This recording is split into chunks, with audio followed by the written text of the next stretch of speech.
Hello everyone. Ashmita tales पर आपका स्वागत है। कैसे हैं आप सब? मैं पूरी उम्मीद करती हूँ आप सब हेल्दी और वेल्दी होंगे। चलिए शुरू करते हैं कात्यायनी के सीजन 2 की आखिरी अध्याय का। रुद्राक्ष ने कात्यायनी से पूछा, क्या हुआ, आप परेशान लग रही हैं? उसने कहा, जेल से कॉल था। बलवंत चौहान ने फांसी लगाकर आत्महत्या कर ली है। उन्होंने मेरे नाम एक खत छोड़ा है। वो लोग उसे लेने के लिए बुला रहे हैं और आखिरी बार देखने के लिए। रुद्राक्ष कुछ कहने ही वाला था, लेकिन उसने कहा, मुझे उनकी कोई बात नहीं सुननी। पार्वती जी मनसा को लेकर आते हुए बोली, उन्होंने जो कुछ भी किया बहुत गलत था, लेकिन बुरे से बुरे इंसान की भी आखिरी बात सुन लेनी चाहिए। कात्यायनी के चेहरे पर थोड़ी नाराजगी आ गई। उन्होंने मुस्कुराकर कहा, उनके लिए नहीं, अपने लिए, अपने दिल के सुकून के लिए। हम सोच रहे हैं आप राघव को भी ले जाएं, वह भी आखिरी बार उन्हें देख लेंगे। कात्यायनी ने नकारते हुए कहा, नहीं काकी साहब, राघव सिर्फ बादल काका का बेटा है, उनसे कोई रिश्ता नहीं है उनका।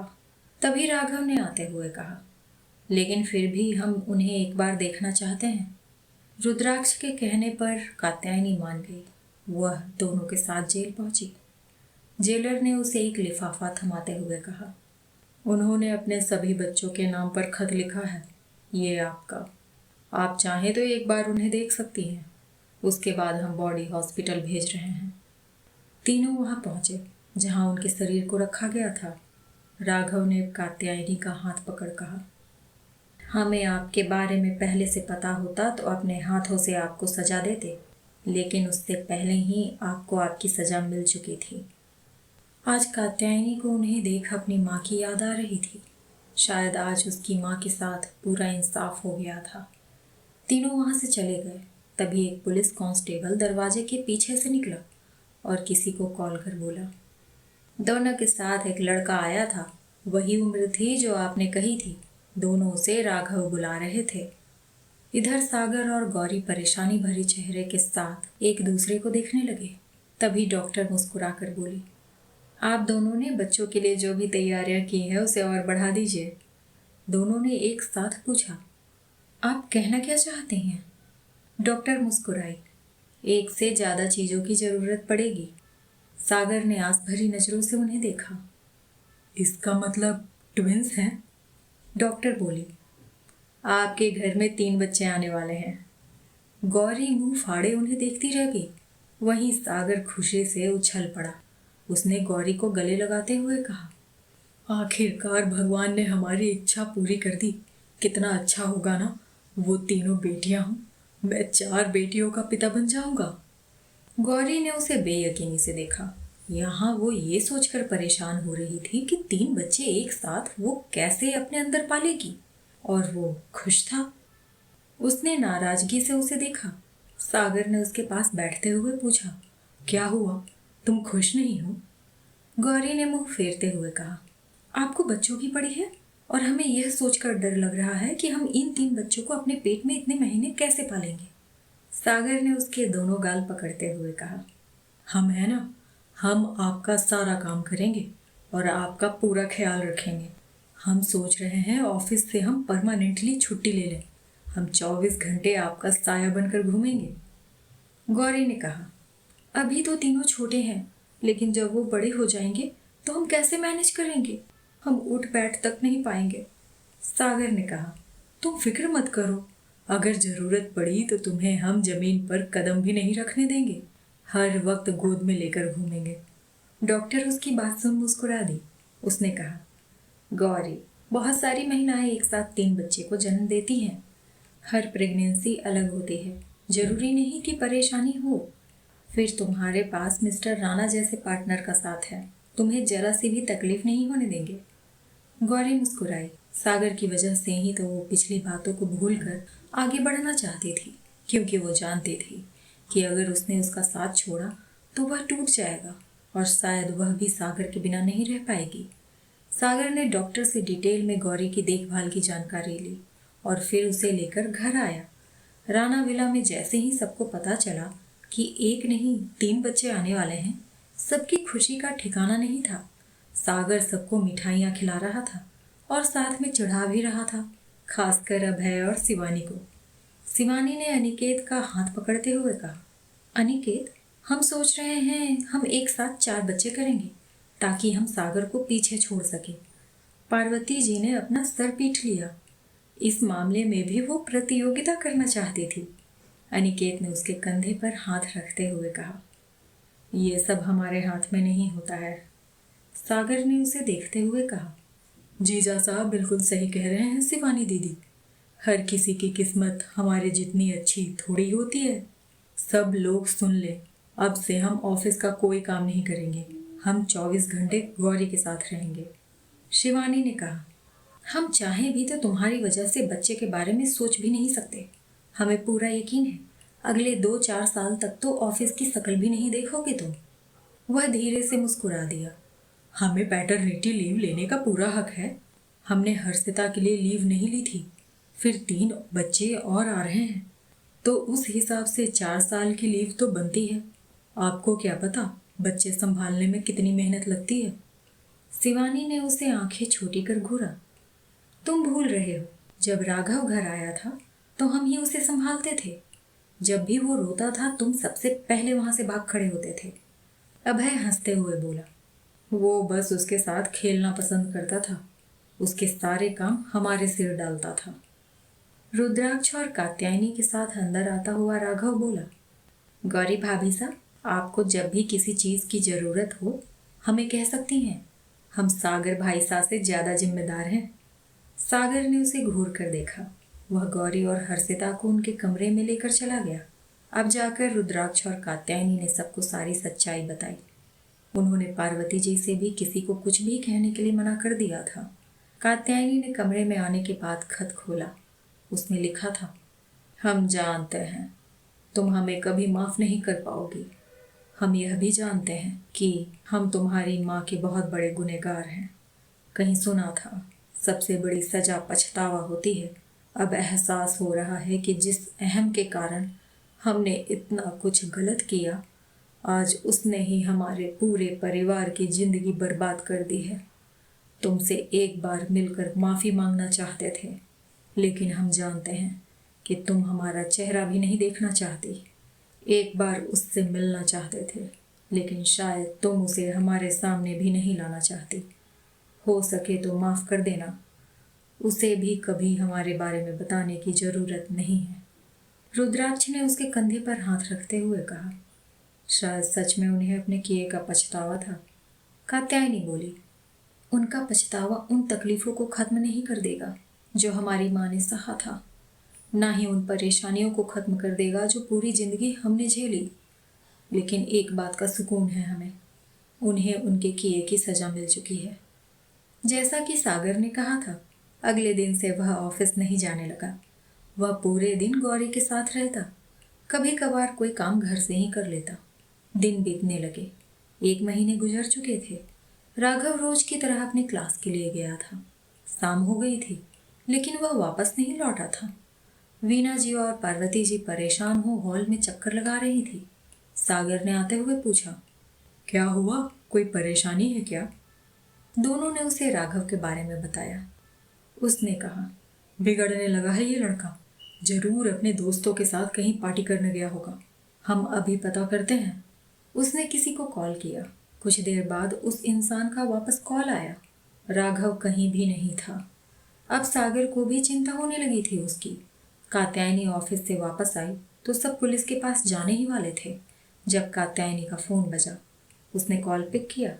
सामने से विष्णु की आवाज आई, राघव को ढूंढ रही हो?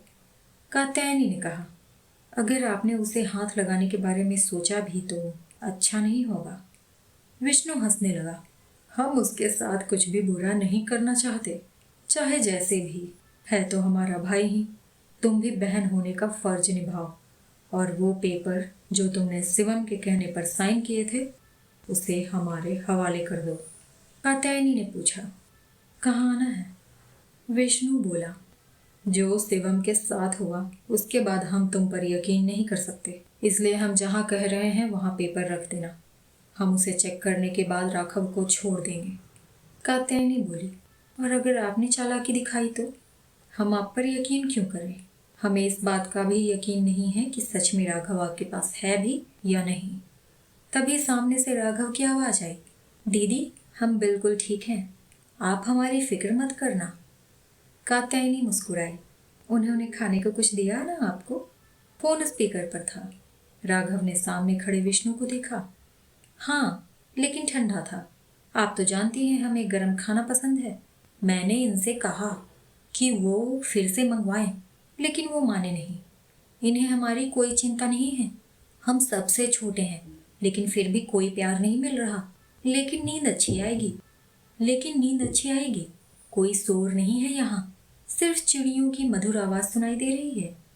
विष्णु ने कहा, सुन लिया, अब हमारी बात सुनो। उसने उसे एक रेस्टोरेंट में फाइल के साथ आने को कहा। कात्यायनी ने कॉल कट कर कहा, विष्णु चौहान ने राघव को अगवा किया है। वो हमसे वो पेपर चाहते हैं जो हमने हर्षिता के लिए साइन किए थे। जिस भी जगह उन्होंने राघव को रखा है वो शहर से दूर है, शायद जंगल के आसपास। कात्यायनी उस रेस्टोरेंट में पहुंची।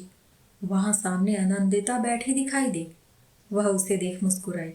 कात्यायनी ने सामने बैठते हुए कहा, सुना एग्जाम में चीटिंग करते हुए पकड़े जाने के बाद तुम्हें रस्टिकेट कर दिया गया था और अब पढ़ाई भी पूरी नहीं कर सकती। आनंदिता ने गुस्से से उसे देखा। तुम यहाँ पेपर देने आई हो, वो दो और जाओ।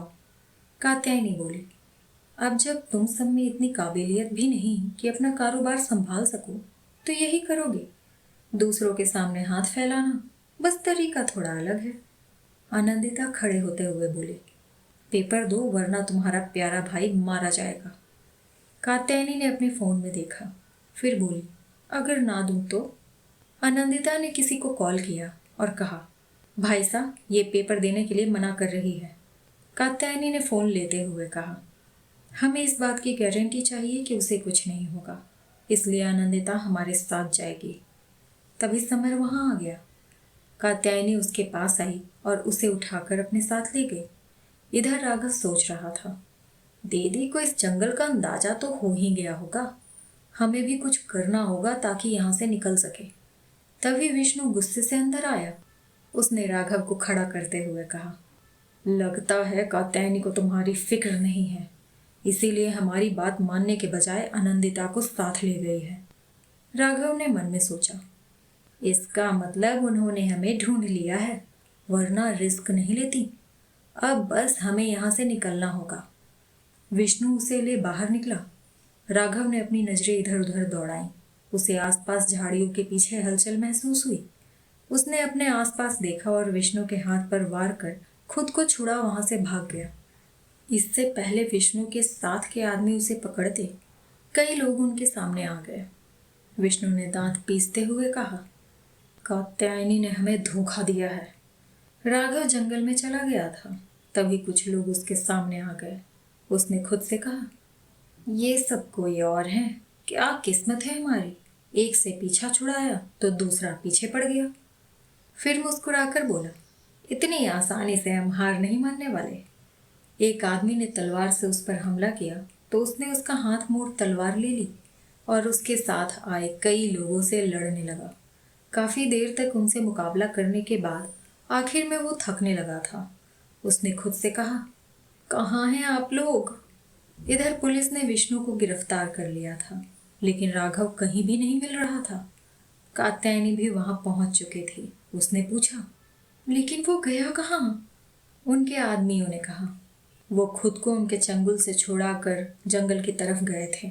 हमारे दो आदमी उनके पीछे भी गए थे, लेकिन रास्ते में अचानक किसी ने हमारे आदमियों की आंखों में धूल डाल दी और उसके बाद वो उनकी आंखों से ओझल हो गए।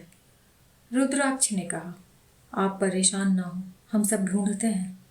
इधर राघव के हाथ से तलवार नीचे गिर चुका था। वह जमीन पर दोनों घुटनों के बल बैठा था। उसके आसपास करीब 10 लोग थे। सबने अपनी तलवारें उसकी तरफ कर रखी थी। उसने आंखें बंद कर ली, क्योंकि शायद वह अब समझ चुका था, अगर जल्दी सबने उसे नहीं ढूंढा तो उसका वहां से जिंदा बच के जाना नामुमकिन था।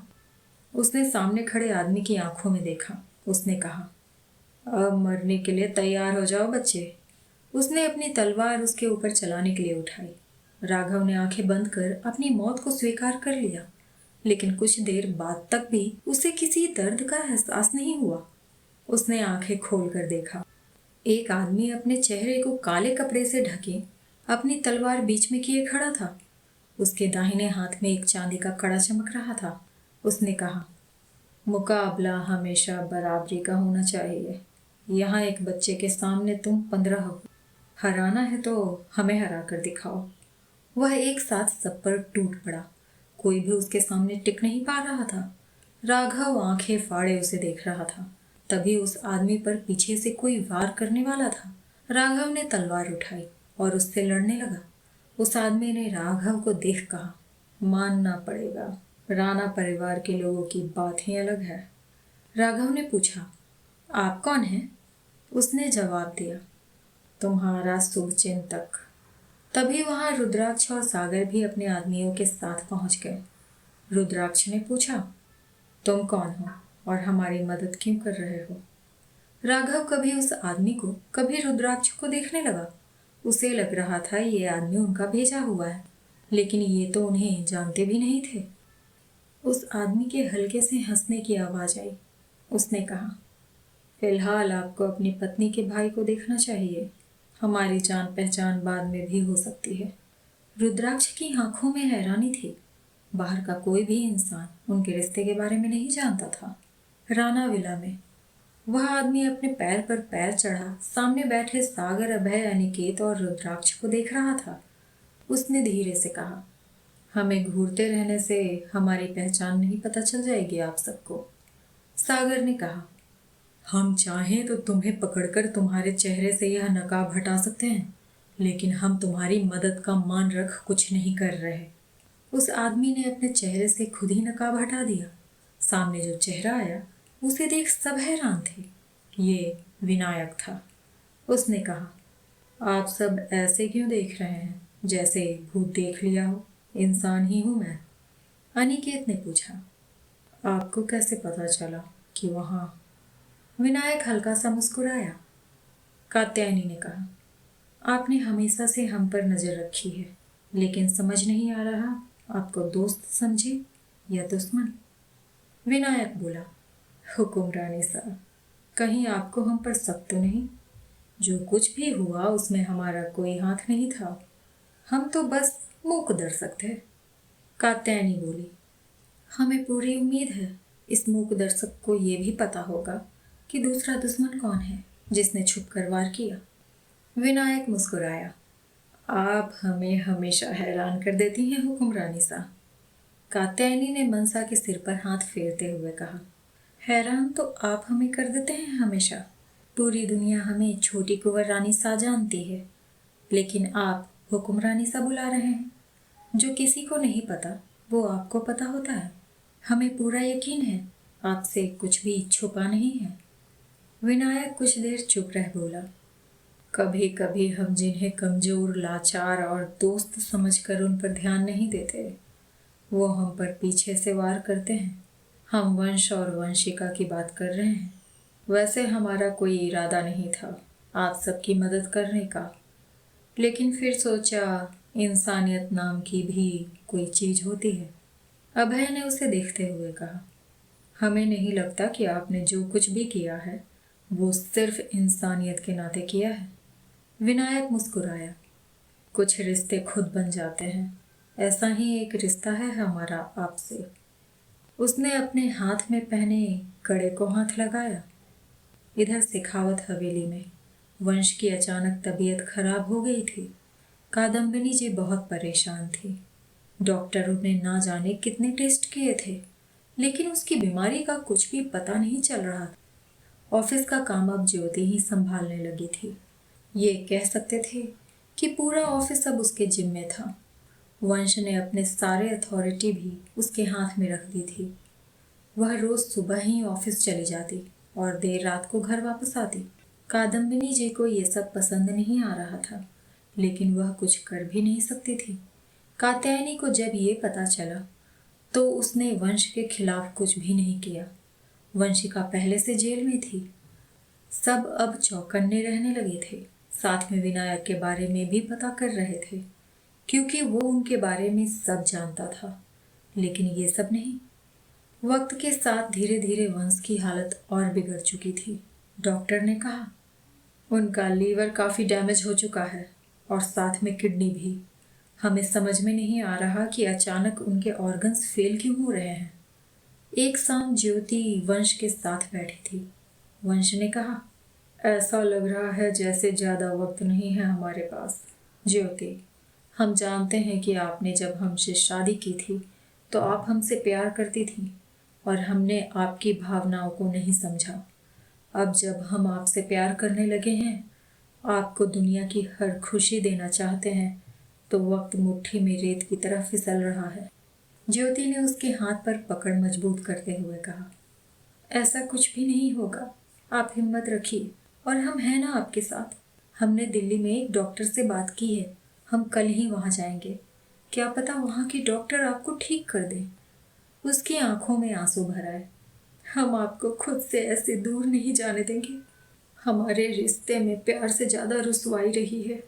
अभी तो आपके साथ ना जाने कितने अच्छे पल बिताना बाकी है। हमें लगता है जिन लोगों ने आपको अगवा किया था, जरूर उन्होंने आपको कोई जहर दे दिया था।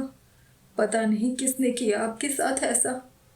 वंश फीके तरीके से मुस्कुराया। हमें आज तक पता नहीं चला हमारे साथ वो सब किसने किया और क्यों, लेकिन शक आज भी राठौर परिवार के सदस्य पर है। अगर हुकुम शाह ने ये सब नहीं किया था तो एक ही शख्स है, रुद्राक्ष। इसलिए तो हमने दीदी के कहने पर राघव को मरवाना चाहा था ताकि उसे दर्द दे सके, लेकिन हम परास्त हो गए। ज्योति ने उसके कंधे पर सिर रखते हुए कहा, हम उन्हें कभी माफ नहीं करेंगे। उसने मन में कहा, हमारी और गौरी की शादी एक ही दिन हुई थी। उसकी जिंदगी में भी हमारी तरह उसके पति का प्यार नहीं था।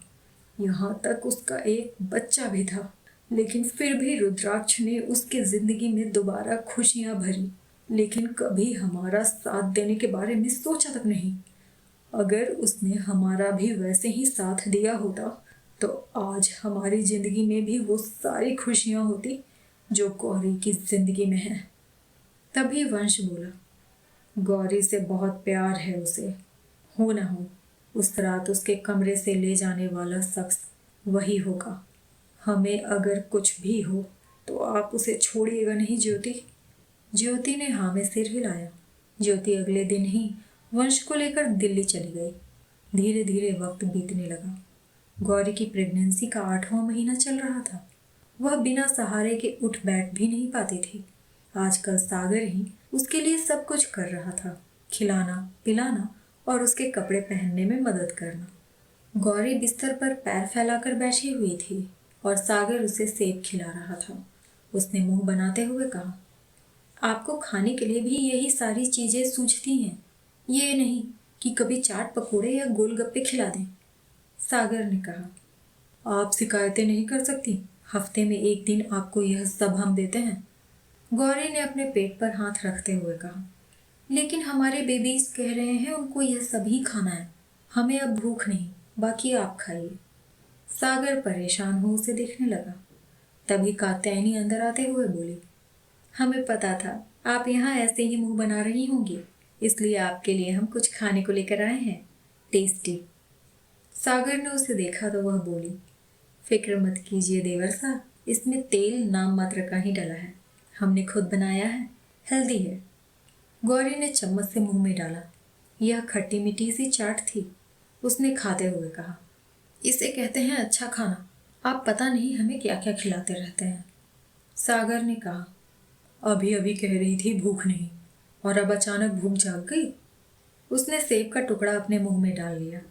खाने के बाद सागर उसे पकड़कर इधर उधर टहला रहा था जब अचानक गौरी ने अपने पेट पर हाथ रखते हुए कहा, आह, दर्द हो रहा है। सागर ने तुरंत कात्यायनी को आवाज दी। पार्वती जी और वीना जी भी आ चुके थे। कात्यायनी ने उसे चेक करने के बाद कहा, शायद लेबर पेन शुरू हो गया है। गौरी ने परेशान हो कहा, अभी तो सिर्फ 8वां महीना चल रहा है, बच्चे ठीक तो रहेंगे ना। पार्वती जी ने कहा, कल गोद भराई रखी है, लेकिन उससे पहले ही बच्चे आने को बेकरार हैं। कात्यायनी ने कहा, हम एम्बुलेंस बुलवा लेते हैं। गौरी, आप परेशान ना हो, सब ठीक होगा। जल्दी ही सब हॉस्पिटल में थे। गौरी की अचानक सर्जरी करनी पड़ी। सागर भी अंदर ही था। कुछ ही देर में डॉक्टर ने कहा, मुबारक हो, 3 बेटियां हुई हैं। सागर ने जैसे सुना भी नहीं। वो गौरी को बोला, सब ठीक होगा गौरी, हम तुम्हारे साथ हैं। तभी गौरी मुस्कुराई, आप जिन बेटियों का इंतजार कर रहे थे वो आ गई हैं। सागर ने डॉक्टर की तरफ देखा। बगल में 3 नर्स की गोद में बच्चे थे। उसकी आंखों में आंसू आ गए। उसने कहा, इन्हें आपको ऑब्जर्वेशन में रखना होगा ना, आप ले जाइए, हम बाद में उनसे मिलेंगे। नर्स उन्हें NICU में लेकर चली गई।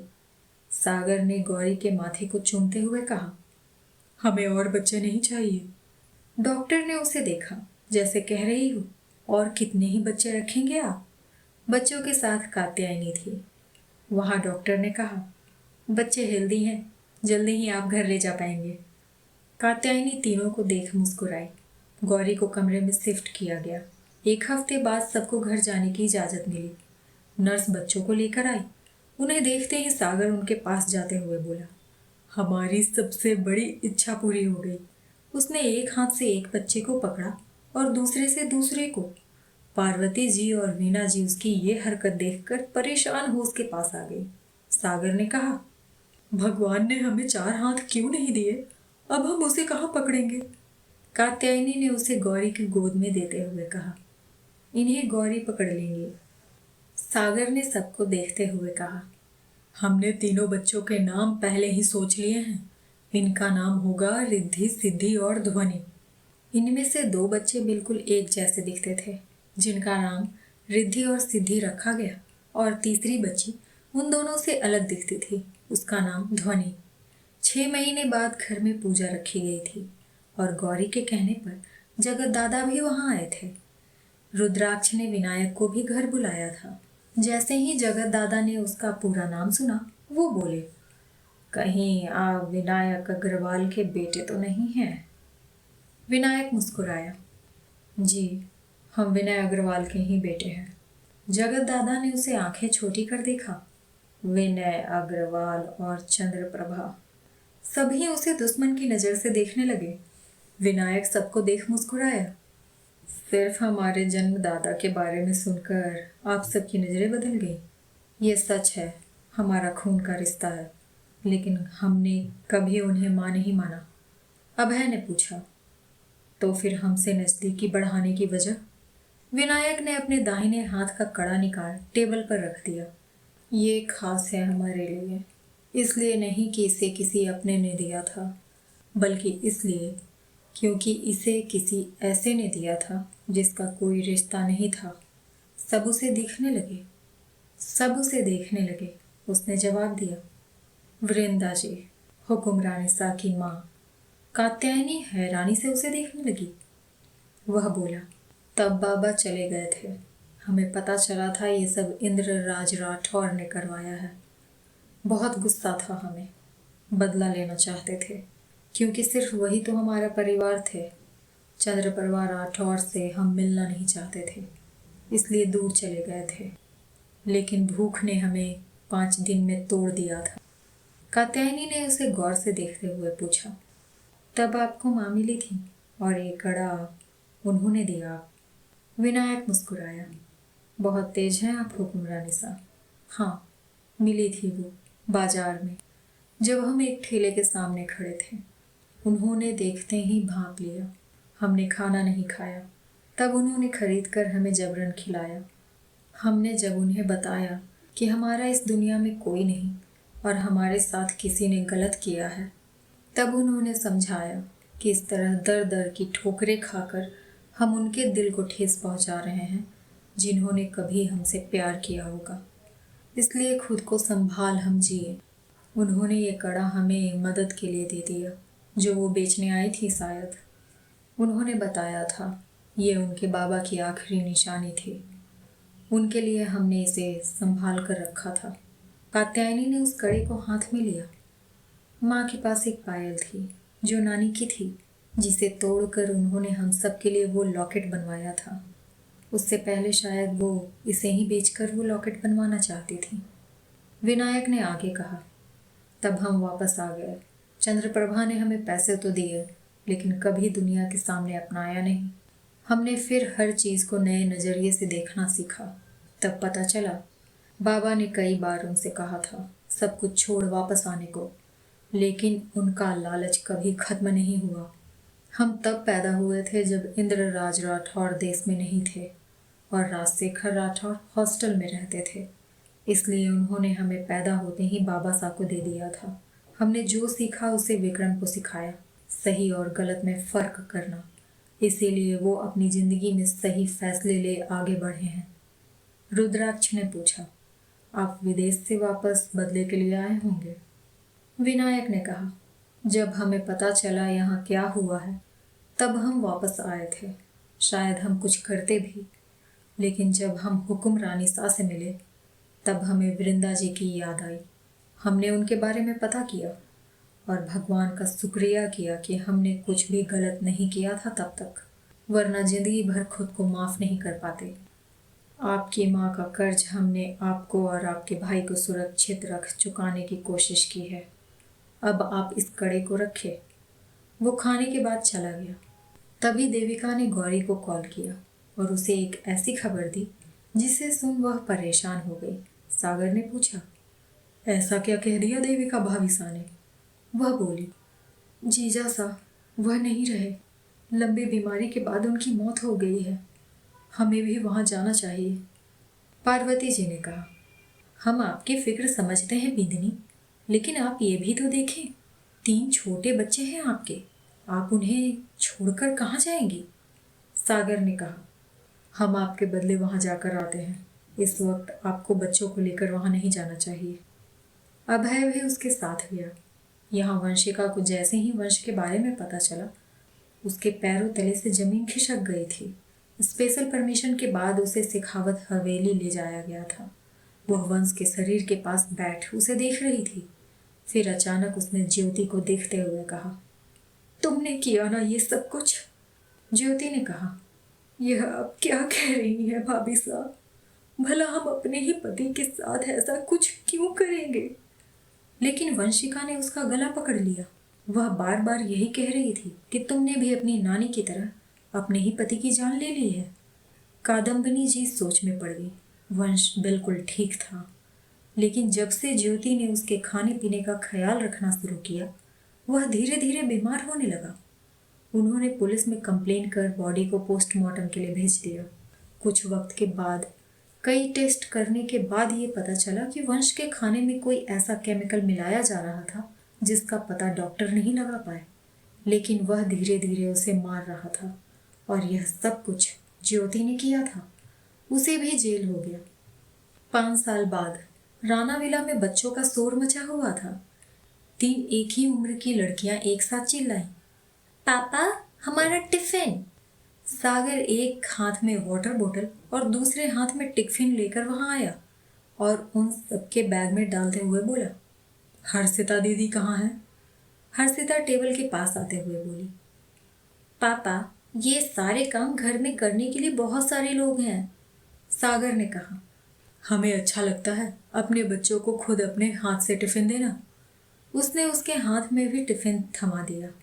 तभी पीछे से एक और बच्ची आते हुए बोली, चाचू हमारा टिफिन।